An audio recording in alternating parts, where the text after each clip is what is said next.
नमस्कार आप सभी को। उम्मीद करते हैं कि आप सब बहुत अच्छे होंगे। आज हम पूछेंगे नहीं, आज हमने उम्मीद की है कि आप सब बहुत बेटर हैं। हमने अपनी पिछली वीडियो को बनाया था अपने पेरेंट्स को लेकर के, आज फिर से हम आपके सामने हाजिर हुए हैं उसी के पार्ट 2 को लेकर के। जैसा कि हमने आपको पिछली वीडियो में बताया कि पीटीएम को लेकर के, बच्चों को लेकर के, बच्चों के डिसिप्लिन को लेकर के, कि किस तरीके से सभी जो हैं वो बहुत अनेक्सियस हैं, लेकिन फिर भी उनके अंदर किसी तरीके का कोई इम्प्रूवमेंट नहीं हो रहा है। और अपील की थी हमने कि आप सब टीचर्स का सहयोग करें।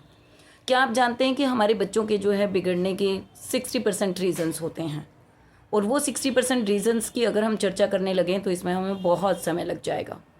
लेकिन फिर भी हम 1 बाय 1 आप लोगों के साथ उन सारी चीज़ों को शेयर करना चाहेंगे, क्योंकि ये पेरेंट्स अभिभावकों के लिए है और हम भी पेरेंट्स हैं, और इसीलिए ये वीडियो हमारी आप सभी के लिए है और इसमें हम पेरेंट्स सभी शामिल हैं। 40% जो चीज़ें होती हैं आपकी, वो आपकी बच्चों के अंदर इंक्लूड होती हैं। कहाँ से? आपकी सोशल मीडिया से, मोबाइल फ़ोन्स। आपका बच्चा जो है इन चीज़ों को जो यूज़ कर रहा है, जितनी भी सोशल मोबाइल्स, कंप्यूटर्स, इंटरनेट की सारी चीज़ें एट्सेट्रा। लेकिन 40% ये चीज़ें कहाँ से डेवलप होती हैं बच्चों के अंदर से? घर से, पेरेंट्स से।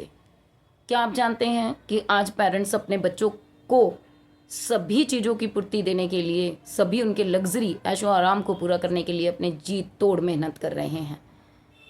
क्या ये सही है? बिल्कुल सही नहीं है। बच्चों के लिए हम लग्जरी चीज़ों को इकट्ठा करने की होड़ में लगे हुए हैं, ना कि हमारे बच्चों को संस्कार में बनाने की, ना कि हमारे बच्चे के भविष्य को सुधारने की। अगर हमारा बच्चा कोई गलती करता है, अगर हमारा बच्चा कोई मिस्टेक करता है, हमारा बच्चा जो है फेल हो जाता है, तो हम कोशिश करते हैं कि हम कुछ ले दे करके उस चीज़ों को कंप्लीट करा लें। हमारे बच्चे ने कोई अपराध कर दिया है, ले दे करके हम उन चीज़ों को शॉर्ट आउट कर लें। क्यों?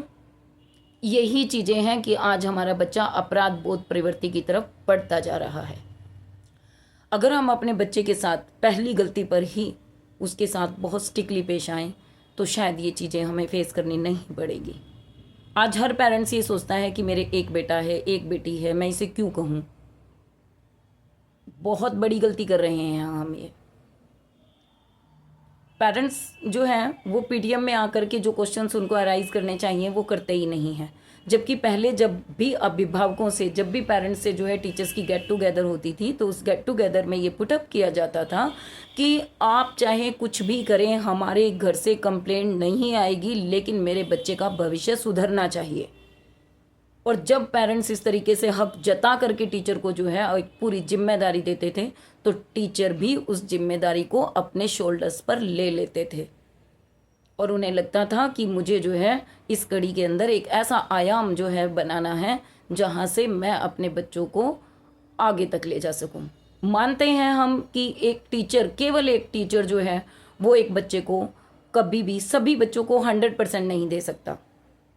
लेकिन अगर मान लीजिए आपकी क्लास में 50 बच्चे हैं और 50 बच्चों में से अगर आपका पूरा का पूरा डेडिकेशन अगर उन बच्चों को बदल पाया, थोड़ा सा भी बदल पाया, तो सोचिए 50 बच्चों में एक साल में 365 दिन होते हैं, तो एक टीचर अगर अपना भरपूर जोर लगा दे और पेरेंट्स जो है अपना भरपूर कोऑपरेशन करें, तो उन 50 के 50 बच्चों में कुछ ऐसी आदतें धीरे धीरे धीरे धीरे बदल जाएंगी जो हम उनके अंदर देखना चाहते हैं।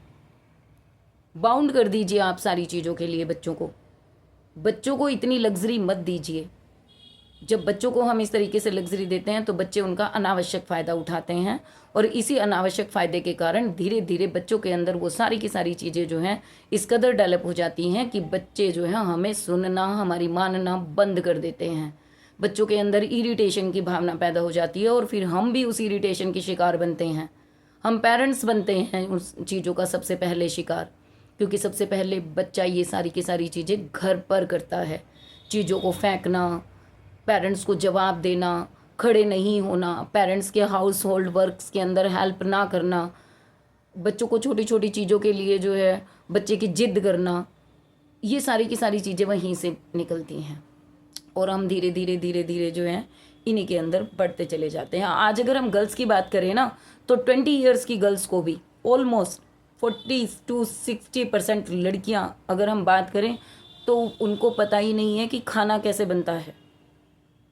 और जब पेरेंट्स से बात की जाए तो पेरेंट्स का जवाब होता है कि खाना बनाने के लिए थोड़ी ना पाल रहे हैं।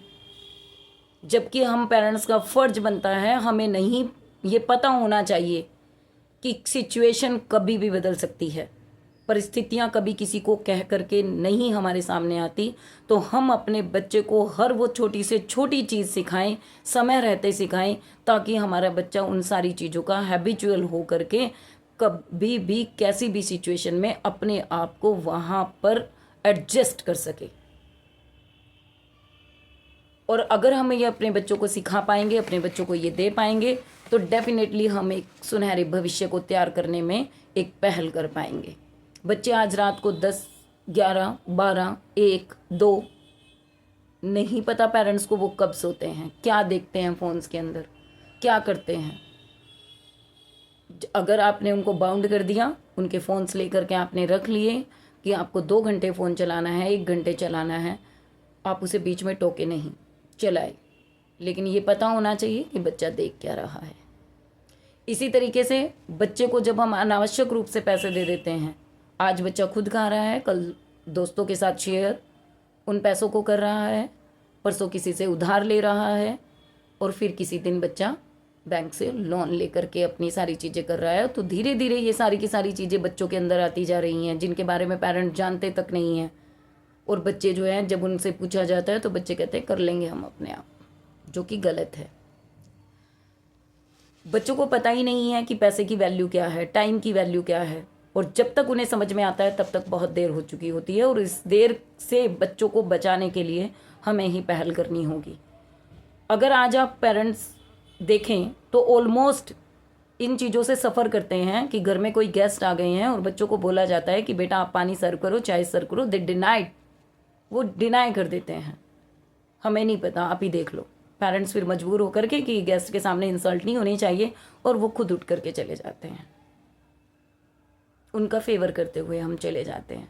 ऐसा नहीं होना चाहिए। आज हमारा बच्चा फैशन की दौड़ में पीछे भाग रहा है, उनके ट्रेंड्स को, उनकी टेक्निक्स को देख रहा है और उसी की तरफ जो है अग्रसर हो रहा है। इसका कारण भी हम ही हैं और कोई दूसरा नहीं है। हमारा मान, सम्मान, गर्व, प्रतिष्ठा, प्रभाव, बच्चों के जीवन के लेसन्स, इन सारी चीज़ों के हम बच्चों को नहीं दे पा रहे हैं। हम बच्चों के सामने गिड़गिड़ाते हैं कि मैंने बहुत दुख झेले, मैंने तुझे मुश्किल से पाला, हम जो चीज़ कर रहे हैं वो तुमने जो है कभी नहीं देखी, ताकि तुम्हें उस चीज़ के लिए सफ़र ना करना पड़े। क्यों गिड़गिड़ा रहे हैं आप? किसने कहा आपको गिड़गिड़ाने के लिए? डोंट डू दिस, ऐसा बिल्कुल मत कीजिए। बल्कि बच्चों को प्रैक्टिकली सिखाइए कि जो है अगर तुम्हें इस चीज़ को हासिल करना है तो इसके लिए एफर्ट्स करने होंगे, और उसके बाद ही तुम इन चीज़ों को हासिल कर पाओगे। कंडीशंस लगाइए स्टार्टिंग से ही, तब जा कर के बच्चा जो है वो कुछ सीख पाता है। अगर उसे थोड़ा सा अंदर अपने फिजिकली कष्ट का अनुभव नहीं होगा तो बच्चा जो है कभी भी जीवन के मूल्यों को नहीं सीख पाएगा। और जब तक उसे जो है ये हम नहीं सिखा पाएंगे, तब तक हमारा खुद का भविष्य भी गर्त में है। क्या आप जानते हैं कि बच्चा जो है आज 15 साल की उम्र में उसकी प्रेम स्टोरीज चल रही हैं, वो धूम्रपान कर रहा है, ड्रिंक कर रहा है, जुआ खेल रहा है, ड्रग्स ले रहा है, ना जाने कितनी गलत चीज़ें हमारा बच्चा जो है वो कर रहा है, और हम उन्हें जानते भी नहीं हैं। और दूसरे बच्चे वो अपना लेथार्जिक होकर के जो है अपने जीवन के अंदर उसको चलाते रहते हैं, और उनका किसी भी चीज़ में कोई इंटरेस्ट ही नहीं है। और 5% बच्चे ऐसे बचते हैं जिनके पास अपने जीवन का लक्ष्य है, मोटो है। क्यों? क्योंकि उनके पेरेंट्स उनकी तरफ अटेंशन कर रहे हैं, उनकी लग्जरी चीज़ों की तरफ नहीं, उनके फ्यूचर की तरफ। तो हम सब भी अगर एक पहल करें तो ये हमारी जिम्मेदारी बनती है कि हम अपने बच्चों के लिए क्या विरासत में छोड़ करके जाते हैं। आज अगर हम सतर्क नहीं हुए तो हमारी आने वाली पीढ़ियां बर्बाद हो जाएगी, और इसका रीज़न कोई दूसरा नहीं होगा, हम खुद होंगे। बच्चों के भविष्य और उनके अच्छे जीवन के लिए सबसे पहले हम पेरेंट्स को बदलना होगा, हमको एक पहल करनी होगी, तभी हम कुछ कर पाएंगे। और आपसे मेरी ये गुजारिश है कि आप इस चीज़ों को थोड़ा सा अंडरस्टैंड करें, समझें, इसे एक भाषण ना समझें बल्कि इसे गहराई से समझने की कोशिश करें कि हम अपने बच्चों के साथ किस तरीके से व्यवहार करें, उन्हें क्या क्या चीज़ें सिखाएं, किस तरीके से सिखाएं, कैसे उन्हें सारी चीज़ें उनके जीवन की दें। मुझे नहीं लगता कि हर कोई बदलेगा, मुझे नहीं लगता कि हर कोई बदलेगा, लेकिन मुझे भरोसा है कि कम से कम एक व्यक्ति तो बदलेगा।